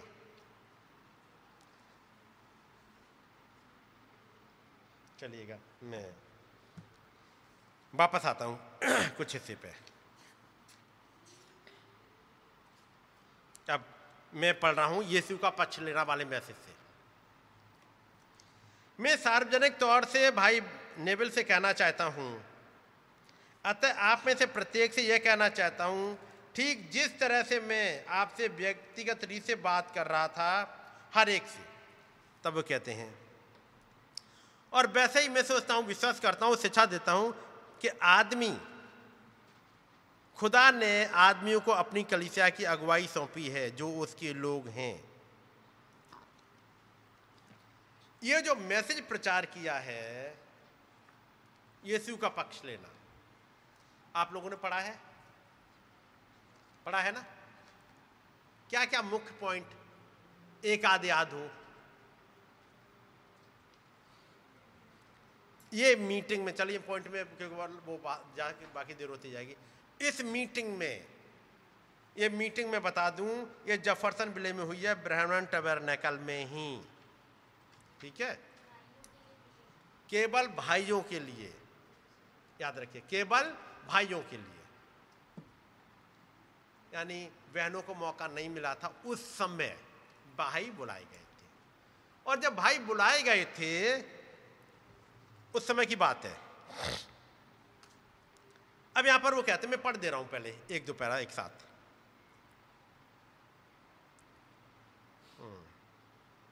मैं विश्वास करता हूं, शिक्षा देता हूं कि खुदा ने आदमियों को अपनी कलीसिया की अगुवाई सौंपी है, जो उसके लोग हैं। देखा? और यह तो एक, जैसा कि मैं भाई जूनियर जंक्शन के यहां कल रात प्रचार कर रहा था, यानी कल की मीटिंग भाई ब्रैनम ने कहां ली थी? भाई जूनियर जैक्सन के चर्च में, यानी वो मीटिंग जेफरसन विले की नहीं है, वो भाई जूनियर जैक्सन के चर्च की है। जैसा कि मैं भाई जूनियर जैक्सन के यहाँ कल रात प्रचार कर रहा था कि खुदा ने अपने लोगों की किलाबंदी वचन के द्वारा की थी, और वो एक स्त्री थी जिसने सीमा रेखा को तोड़ दिया था और तर्क वितर्क के लिए सुराख दे दिया था। और जब ऐसा हुआ, खुदा ने हमेशा के लिए उसके लिए ये रख दिया कि आदमियों के लिए कि वे उसकी कलीसिया की वचन से किलेबंदी किए रखें।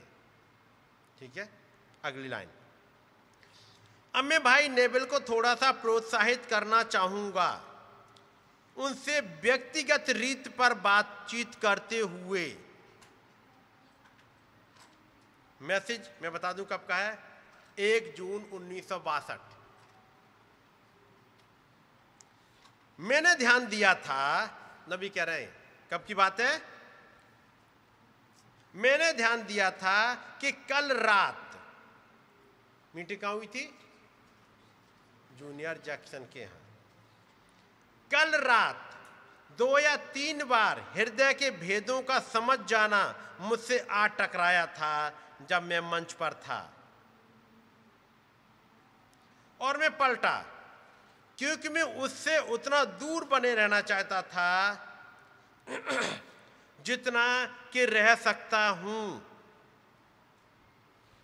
जब तक कि ये ना पालूं कि उस स्वप्न का मेरे लिए क्या मतलब था। यहां ज्यादा समय नहीं हुआ, कुछ हफ्ते पहले ही। सेंटेंस सुन लिए ना।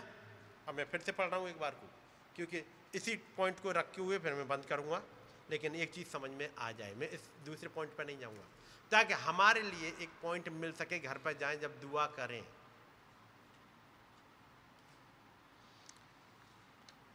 1962 जब ये मैसेज प्रचार कर रहे हैं, भाई ब्रैनम ने चर्च एजेस प्रचार कर दिए हैं और इंतजार चल रहा है मेरी नई सेवकाई, मींस मेरा मैसेज, जो मेरा मैसेज है वो आ जाए। ये मैसेज किसके लिए आएगा, ब्राइड के लिए, क्योंकि 1946 में जब दूत आया उसने कहा तुझे भेजा जाता है ताकि जैसे इलियाजर को भेजा गया था, तू उसकी पत्नी के लिए, तू उस दूल्हे के लिए यानी यीशु मसीह के लिए एक पत्नी ले आए, भेजा गया था। और फिर 2 चिन्ह दिए थे, मैं चिन्ह पे भी नहीं जा रहा, ढेर सारे भेद हैं उन चिन्हों में ही, लेकिन मैं यहां पे चल रहा हूं अभी बस। और उसके बाद 1961 आया, 1961 पहला मैसेज, यानी 1 जनवरी का मैसेज क्या था,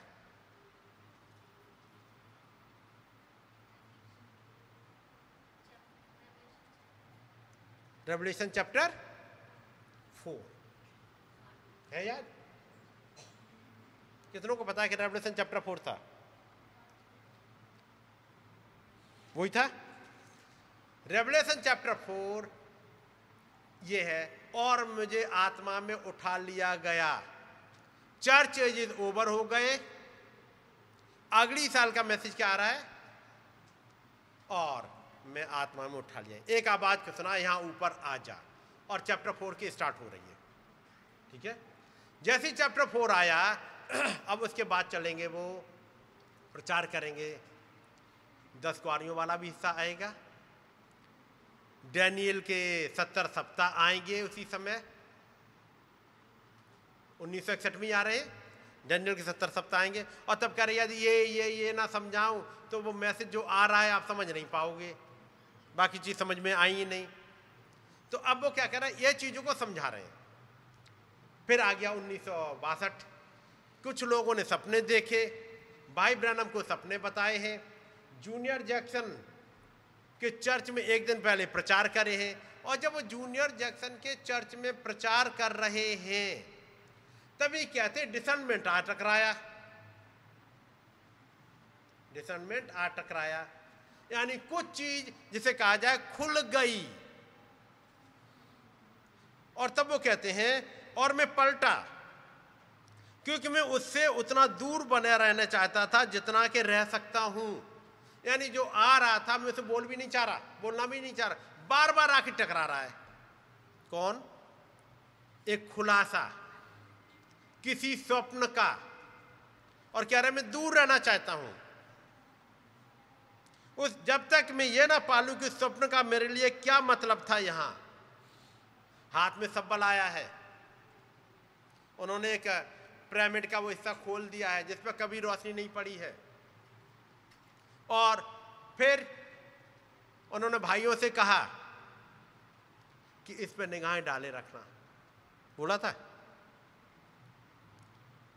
फिर एक जन ने स्वप्न देखा और कहा भाई ब्रानम मैंने देखा जहां आपने कहा था, क्योंकि आपके हाथ में सब्बल आया। वो भाई बता रहा है खुद, मैंने आप देखा कि आपके हाथ में सब्बल कहीं से आ गया हवा से, और आपने उस पत्थर के उस टॉप को निकाला, चट्टान को जिस पर कभी रोशनी नहीं पड़ी, और आपने और कहा इस पर निगाहें डाले रखना।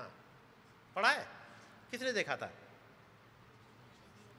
Junior Jackson. प्रचार किसके चर्च में कर रहे हैं? जूनियर जैक्सन के चर्च में। खुलासा कहां टकरा रहा है बार बार? उन्हीं के चर्च में। और वो सामने कुछ आ जा रहा है, वो कह रहा है 2-3 बार आ टकरा है, मैं उससे दूर हटना चाह रहा हूं, और वहां कुछ खुलता जा रहा है।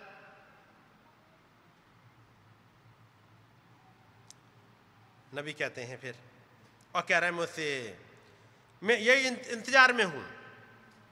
और उससे पहले उन्होंने और चीज पढ़ी, अब सुन लीजिएगा। फिर अब वो उससे पहले वाला पैरा, यानी चौथा पैरा अब मैं पढ़ रहा हूं, मैंने 5वां पढ़ दिया और चौथा फिर से पढ़ रहा हूं। और यहां तक कि जैसे कि भाई जूनियर जैक्सन के यहां कल रात प्रचार कर रहा था कि खुदा ने अपने लोगों की किलाबंदी वचन के द्वारा की थी, और एक स्त्री थी जिसने सीमा रेखा को तोड़ दिया था और तर्क वितर्क के लिए सुराख दे दिया था। और जब ऐसा हुआ, खुदा ने हमेशा के लिए उसके लिए रख दिया। नबी इस मैसेज को प्रचार कर रहे हैं। क्या उस स्त्री का नाम आप बता पाएंगे क्या था? जिसने, जो खुदाबंद ने जो अपने लोगों को किलाबंदी वचन के द्वारा की थी, वहां एक स्त्री का नाम वो कह रहे हैं, एक स्त्री थी जिसने सीमा रेखा को तोड़ दिया था। कौन सी स्त्री थी वो?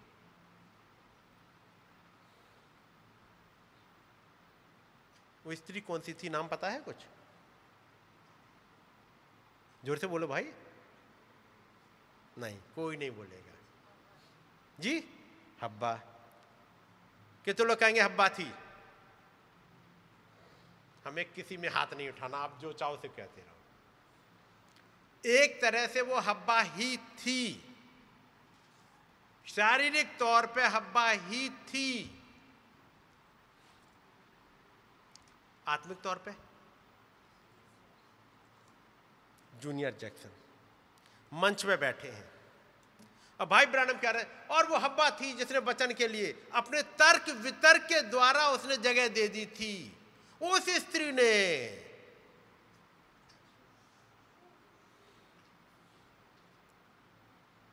किसने दी थी जगह? उस स्त्री ने। और ब्रदर जूनियर जैक्सन आप क्या कहोगे, क्या नाम था उसका? हब्बा। भाई ब्रानम कहेंगे जो मेरे सामने दर्शन खुल रहा है वो तो तुम हो। मंच पे कौन बैठा है? हब्बा। क्या मंच पे हब्बा भी बैठती थी? क्या मंच पे बिलाम बैठता था?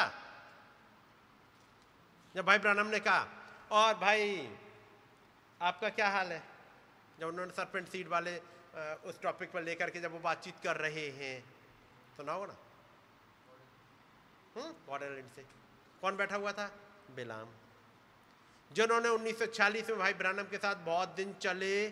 उसके बाद भाई ब्रानम की तबीयत खराब हो गई, प्रचार ज़्यादा करने की वजह से खुदाबंद ने साइड करा थोड़े दिनों के लिए, ताकि वो नेचर निकल के आ जाए। और तब उन्होंने कहा मैं अपना तो चर्च दे आया हूँ किसी को, मैं आया था, मैंने मैगजीन भी स्टार्ट कर दी है, अब कोई बात नहीं, भाई ब्रानम का मीटिंग नहीं आ रही, किसी और की आए, हमारी तो किताब बिकनी चाहिए। जब भाई ब्रानम वापस आ जाएंगे तो उनकी भी चलेगी। वैसे लगता है अब कभी ठीक हो नहीं पाएंगे। लेकिन 1 साल के बाद भाई ब्रानम फिर से आ गए, तो फिर जुड़ गए साथ में, मैनेजर भी बन गए भाई ब्रानम के।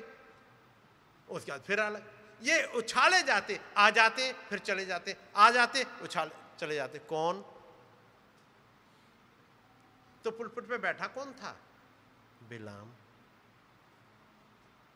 याद रखिए, ये आत्माएं हैं जो निकल के आई हैं और अटैक करती रहती हैं।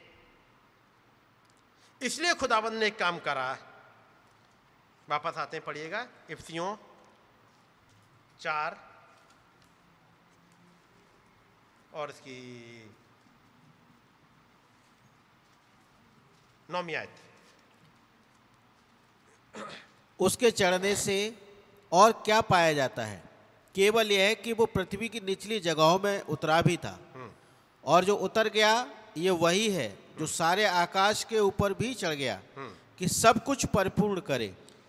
जो उतर गया यानी यीशु मसीह, ये वही है जो सारे आकाश से ऊपर चढ़ी भी गया। कौन? वही प्रभु, कि सब कुछ, सब कुछ, यदि इसको निकाल सके इफिसियों 4:10 अंग्रेजी में निकाल देना। पढ़ो भाई, अंग्रेजी में पढ़ दो।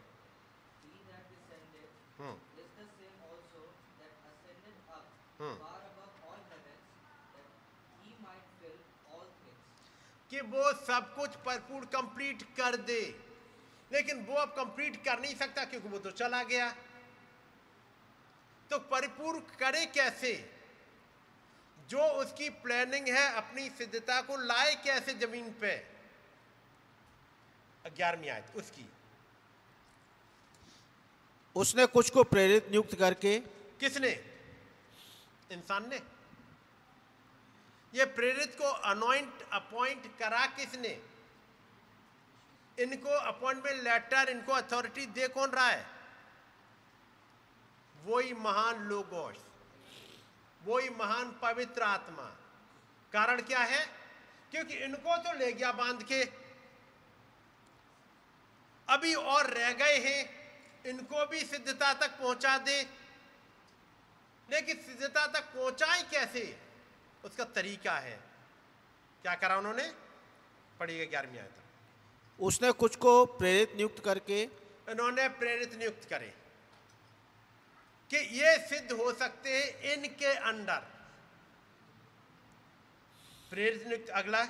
और कुछ को भविष्यवक्ता नियुक्त करके, और कुछ को सुसमाचार सुनाने वाले नियुक्त करके, और कुछ को रखवाले और उपदेशक नियुक्त करके दे दिया। हाँ जी। एंड ही गेव, ये खुदाबंद ने दे दिया। क्या दे दिया? सम apostles and some prophets and some evangelists and some pastors and teachers। क्यों दे दिया? 12वीं आयत। जिससे पवित्र लोग सिद्ध हो जाएं। जिससे पवित्र लोग सिद्ध हो जाएं। क्योंकि जो खुदा ने सोचा और नबी ने बोला वो हमारी पकड़ में नहीं आ सकता। खुदा ने सोचा, कुछ मूसा के अंदर से बोला, कुछ ईशाया के अंदर से बोला, कुछ डैनियल के अंदर से बोला, कुछ यूहन्ना बपतिस्मा देने के अंदर से बोला, कुछ पौलुस के अंदर से बोला, कुछ हमारे युग में बोला, लेकिन हमारी समझ में नहीं आ सकता। और मैंने एक एग्जाम्पल दिया, यहीं पढ़ा, वो डेमनोलॉजी में नबी ने समझा दिया चीजों को।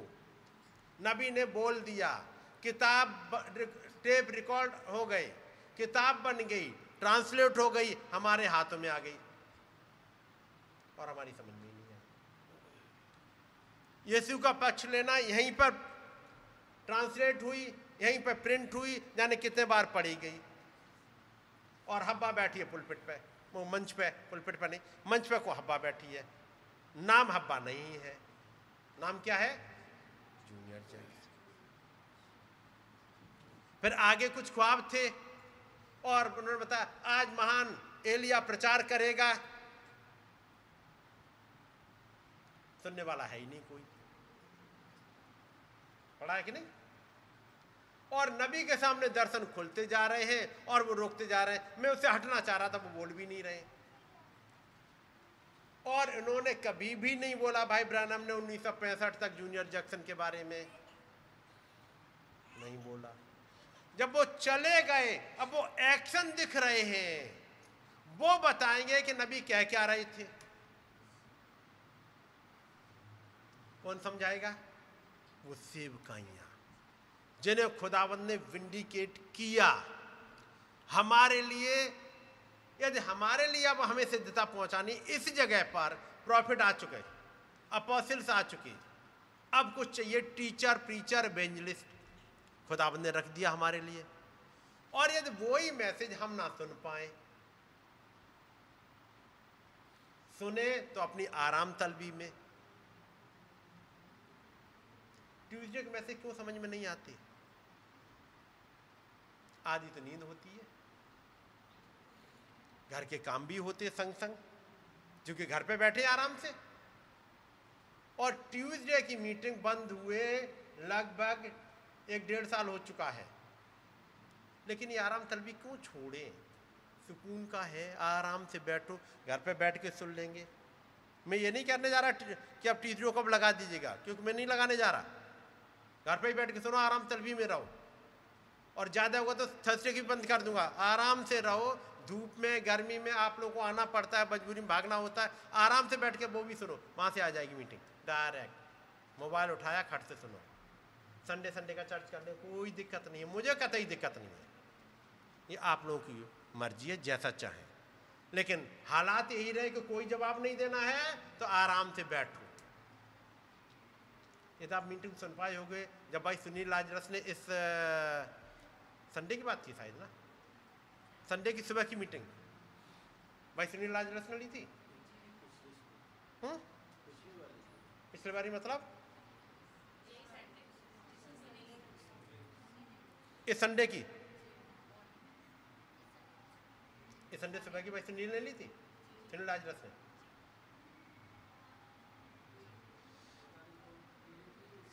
छह तारीख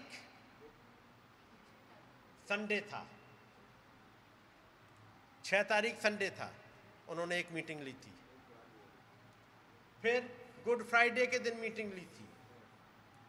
फिर 27 तारीख को जो संडे था, फिर सुबह की मीटिंग ली थी, और उनकी मीटिंग उसी कंटिन्यूएशन में थी, यदि आपने सुन पाए हो।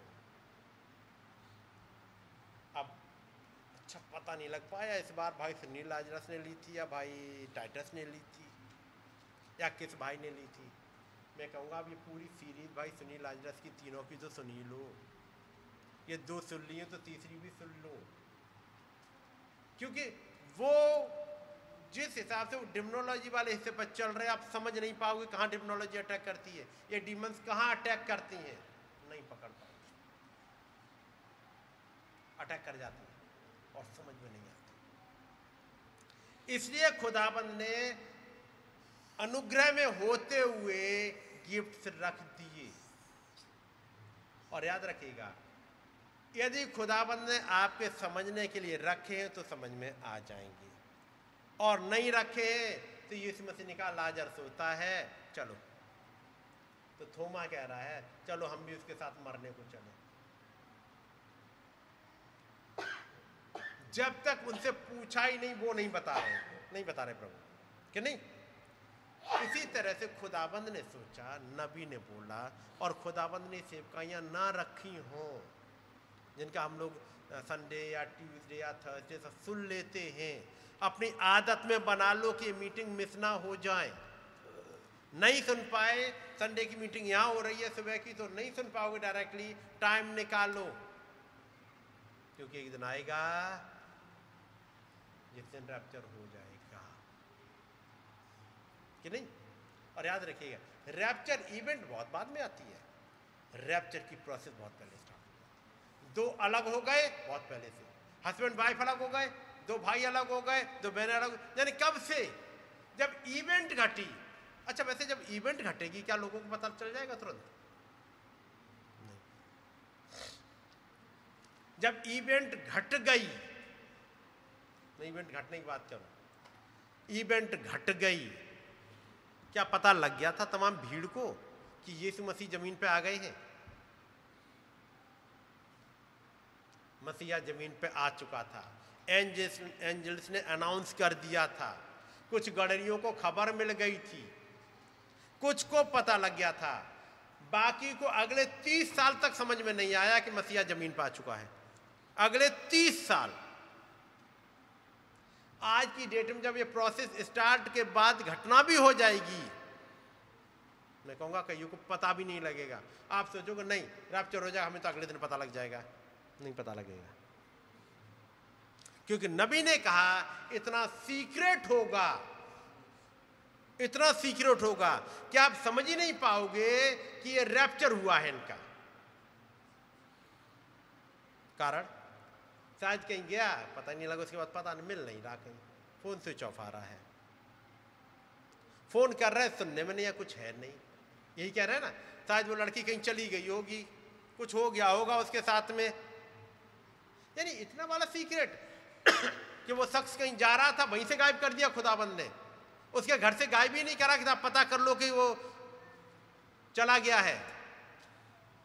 जैसे हम लोग की सोच है कि फोन करेंगे या दरवाजा खुलवाया, दरवाजे से अंदर से बंदर वो गायब हो गए, वो ऐसी घटना होने नहीं देता, तब तो आप पता लगा लोगे कि रैप्चर हो गया। समझ रहे ना, ये दरवाजा अंदर से बंद है और सवेरे सवेरे, और वो फिर रात देखा, हाँ लगता है हाँ चले गए, अब चले गए, अब तो पक्का है, देखा दरवाजा अंदर से बंद था। खुदाबंद ऐसा होने ही नहीं देंगे। हो सकता है कि आप सोचो, और हो सकता है कि जो रैप्चर में गया उसने रात में कुंडी लगाई हो और कुंडी लगा के सो गया हो और उसका रैप्चर हो गया हो, लेकिन कोई दूत आके कुंडी खोल देगा, कोई दूत आके ताला खोल देगा, तब पुलिस ही पहुंचे, दरवाजा खोला, अरे लगता है कहीं निकल गए, हड़बड़ी में निकल गए, या कोई चोर आए थे वो ले गए, क्योंकि दरवाजा तो खुला था, आप ढूंढ लो। इतना सीक्रेट होगा, नबी कहते हैं कि लोगों को पता नहीं लगेगा जब तक कि वो मुश्किलें ही ना आ जाएं। घर वाले लोग भी बैठे हैं, वो कहेंगे अरे अभी तो यहीं थे, बताया तो था कि यहीं बैठे हैं कहीं पे, अभी यहीं बैठी तो थी, मैंने देखा वो पढ़ाई कर रही थी, वो है नहीं वहां पे क्या? नहीं यहाँ तो नहीं है, दरवाजा देखो कहीं, दरवाजा तो खुला है, वो छत पे गई होगी कहीं, देखो जरा, ये कहीं बाहर तो नहीं गई, वो है ही नहीं। गए दौड़ के पुलिस में रिपोर्ट लिखवा रहे हैं, कौन? घर के लोग, वो गायब हो गया है, वो अभी यहीं तो थे, फोन भी नहीं मिल रहा, स्विच ऑफ जा रहा है। फोन हो सकता है घर पर छूट जाए, फोन हो सकता है एंजल लिए चले जाए, कहीं दूसरी जगह फेंका हो, ढूंढते रहो करते रहो, पता नहीं लगेगा। वो कह रहे इतना सीक्रेट होगा, तो फिर सीक्रेट होगा, हमें अपनी पुरानी सोच सही कर लेनी है। हम लोगों ने सुना है पहले कि ऐसा होगा, नबी कहते हैं पता नहीं लगेगा। और वो मोहरों वाले भेद में कहते हैं, पहली मोहर खुली इसमें कहते हैं वो इतना सीक्रेट होगा पता भी नहीं लगेगा। तो फिर इतना ही सीक्रेट होगा जितना नबी ने बताया। नबी ने प्रचार किया sudden secret going away of the bride, वो ऐसे जाएगी पता ही नहीं लगे। तो आप सोचो हम ढूंढ लेंगे? ये तो मूसा ने बताया कि एक दिन हनोक गायब हो गया। ये गायब होने की प्रोसेस उनकी बहुत दिनों से थी। आप पढ़ोगे तो पता लगे, कभी वो चले जाते थे जंगलों में 1 हफ्ते के लिए, कभी 2 हफ्ते के लिए। जैसे एक दिन नबी कहते खुदावंद यदि आपकी मर्जी है कि आप मुझे चाह रहे उठाना तो मुझे यहीं से उठा लीजिएगा, मेरी किसी दिन जब जोसेफ आएगा तब मेरी बाइबल यहाँ मिलेगी, तब उसे पता लगेगा अच्छा पापा यहां तक आए थे, उसके बाद गायब हो गए। वो तो जाने कब के कब चले गए, पता ही नहीं लगेगा। ये इतना सीक्रेट होगा। और बड़ा झुंड, पूरा पूरा चर्च नहीं जा रहा। चर्च के 50% बहुत मुश्किल है। 50% क्यों? क्योंकि चर्च में 3 तरह के विश्वासी होते हैं। जब वो कहते हैं मान लो आज पूरी दुनिया से 500 लोग उठ जाएं, आज मान लो 5000 उठ जाए पूरी दुनिया से, 5000, क्योंकि बाकी कईयों को तो खुदाबंद ने नींद में सुला के ले गए उस ब्राइड के हिस्से को, और वो रोज लेके चले जाते हैं। क्योंकि रैप्चर इवेंट नहीं घटी है, इसलिए कईयों को लेके चले जाते हैं उस प्रोसेस में होते हुए। यानी एक बड़ी भीड़ ब्राइड की तो उस पार पहुंच चुकी है। जो रैप्चर में जाएंगे वो एक छोटा सा झुंड बचा होगा, वो भी अचानक कैसे पता लगेगा कि निकल गया? कुछ भी हवा ही नहीं लगी। इतना सीक्रेट होगा। विश्वास सुनने से और सुनना मसीह के वचन से होता है। ऐसे में ही किसी दिन वो प्रचारक फिर से पर्दे के पीछे से जो आता है, जैसे संडे को हम लोग सुन रहे थे, आता है, एक मैसेज उठाएगा, प्रचार करेगा, आधे सो रहे होंगे, आधे जग रहे होंगे, वहां पे कोई पॉइंट बोल गया होगा, ब्राइड ने पकड़ा होगा, मेडिटेट किया होगा, चले गए होंगे। इतना सीक्रेट होगा। इसलिए जरूरी है कि दुआओं में याद रखिएगा, खुदाबंद समझ दे उन चीजों को जो उन्होंने लिखवाई उस वे में समझ पाए। खुदाबंद दया कर। मैं ही बंद करूंगा। आइए दुआ करेंगे। खुदाबंद प्रभु यीशु मसीह, आपके नाम की स्तुति और महिमा हो। महान अनुग्रहकारी पिता, आपने दया करी है प्रभु, हमारी मदद करिएगा। हमारे पास समझ नहीं है प्रभु, और आपने कहा तुम्हें तो खुदा के राज्य के भेदों की समझ दी गई है। तो प्रभु वो समझ जो दी गई, जो आपने चेलों को दी, हमें भी दे दीजिएगा प्रभु, क्योंकि हमें बहुत कमी है उस समझ की, और हमें बहुतायत से चाहिए। नबी के द्वारा कही गई बातें हमारी समझ में नहीं आ पाती हैं। जब तक कोई एक सेवकाई आकर के उन बातों को हमारे लिए ना उठाए और ना समझाए, हमारी समझ में नहीं आ पाती प्रभु। रहम चाहते प्रभु, क्योंकि आपने सोचा, नबी ने बोला, किताबें हमारे पास तक आ गईं, लेकिन हम बहुत आलसी रहे हैं प्रभु। हमने इन किताबों को पढ़ा नहीं है, प्रॉपर याद नहीं किया है, भेदों को नहीं समझा है। हम पर दया करिएगा प्रभु, ताकि भेद समझ में आने पाए। एक बार फिर से आपका रहम चाहते हैं, आपके नाम को धन्य कहते हैं। हमारी मदद करें, इन तमाम भाई बहनों के साथ होइएगा और एक तैयारी बख्श दीजिएगा प्रभु यीशु मसीह के नाम में, आमीन। ऐ हमारे पिता, आप जो आसमान में हैं, आपका नाम पाक माना जाए, आपकी बादशाहत आए, आपकी मर्जी जैसे आसमान में पूरी होती है ज़मीन पर भी हो। हमारी रोज़ की रोटी आज हमें बख्श दें, और जिस प्रकार से हम अपने कसूर वालों को माफ़ करते हैं, हमारे कसूरों को माफ़ करें। हमें आजमाइश में ना पड़ने दें, बल्कि बुराई से बचाएं, क्योंकि बादशाहत, कुदरत और जलाल हमेशा आपका ही।